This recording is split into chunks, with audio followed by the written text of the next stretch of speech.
내가 말했어 이거죠 갑자기. 이 사람은 뭘 얘기해도.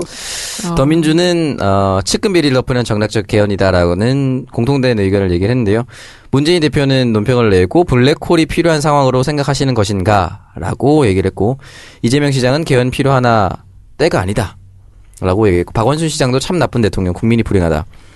안희정 지사도 박 대통령은 개헌 논의에서 빠져야 된다. 사실 안희정 지사 같은 경우는 충분한 워딩을 보면은 개헌에서 큰 틀에서는 찬성을 하고 있습니다. 찬성을 하고 있지만 네. 박근혜 대통령이 얘기했었던 걸 조목조목 비판을 하고 대통령은 논의에서 빠져야 된다라고 선을 정확하게 그어놨죠.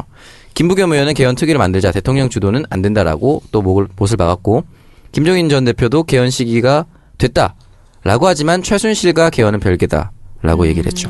그러니까 지금 봐요. 저는 지금 문재인, 이재명, 박원순 워딩이 딱 좋다. 다 그냥 아예 말 꺼내지 마라. 필요 없다는 얘기잖아. 그러니까 김종인 대표처럼 지금 적정 시기다. 혹은 김부겸 의원처럼 개헌특위 만들자. 이런 건 다 필요 없는 얘기라고 봐요. 의도에 말려가는 것이다. 다 접어줘야 된다. 네. 국민의당 같은 경우는 안철수 의원은 개헌보다는 선거제도 개편이 먼저다라고 해서 개헌을 어떻게 할 것인가에 대해서는 답을 유보했고요. 박지원 대표는 개헌은 물리적으로 불가능하다. 개헌은 7공화국 열기 중요한 필요 조건이다라고 했고 정의화 의장 전 국회의장이죠. 개헌 환영한다. 시기는 글쎄라고 얘기를 했습니다. 네, 그리고 또 네티즌들 같은 경우에는 또 다른 유신헌법을 만들려는 음모가 시작된 게 아니냐 이런 의견도 내놓고 있습니다. 보면은 헌법을 개헌을 할 때 그 당의 대통령에서는 포함하지 않는다. 헌법이 그렇게 적혀 있어요. 네, 그렇게 그건 불가능합니다. 왜냐하면 우리나라가 다 독재의 아픔이 있기 때문에 이상만 박정희 그러니까 87년에 헌법 개정할 때 아예 적어 넣었어요. 만약 헌법을 개헌하면 당의 대통령은 전혀 무관하다 이렇게 박아놨기 때문에 그렇죠. 또다시 유신을 한다 이런 건 불가능한 일입니다. 그렇죠. 그래서 사실 이게 본인이 박근혜 대통령이 또다시 할 수 없더라도 일단 재집권을 위한 그런 장치라고 생각을 하는 것 같은데 이제 최순실 덮기뿐만 아니라 정권을 유지하기 위한 그러니까 이게 음모다라고 생각을 하는 것 같습니다. 이런 의견들에 대해서는 우리 오평당은 어떻게 생각하세요? 그렇게 생각할 수도 있는데 네. 사실 음모론이 커지면 이제 어디까지를 볼 거냐. 그래서 너무 많아지니까 일단 최순실이라는 걸 잊지 않는 선에서 저는 사실은 개헌론을 조금씩 공론화할 필요는 있다고 봅니다. 이렇게 되면 순진하게 빠져들어가는 거예요.